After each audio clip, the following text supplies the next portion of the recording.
Lynching is not just hanging someone by a noose.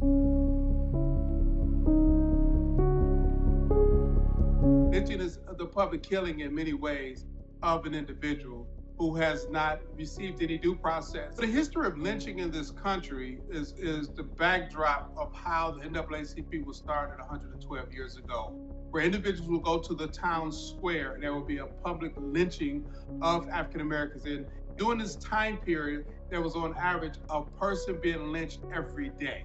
And it was a public spectacle.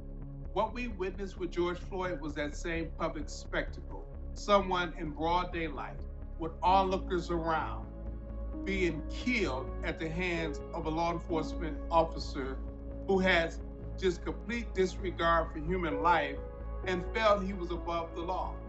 That should not be the standard today, as it should not have been the standard 112 years ago. That will be something we continue to fight against, because we believe this nation could be a better nation if we hold people accountable to a standard of decency and dignity.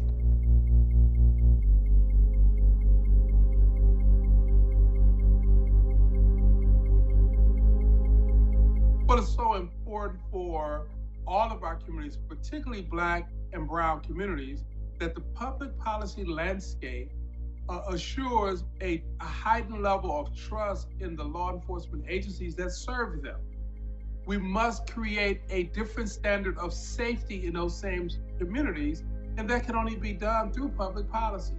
We have to enact federal public policy as a floor to do away with qualified immunity. If there's no accountability, you have people who will cause harm. We must ensure that law enforcement officers who are bad actors are not able to go from agency to agency causing harm on many different communities. So there has to be a federal registry that's public facing to ensure that's not taking place. We must look at this scenario by each jurisdiction, but have a federal public policy landscape to protect our communities so we can rebuild trust in law enforcement agencies, so communities can in fact be safe, and we can all be a healthier society as a result of it.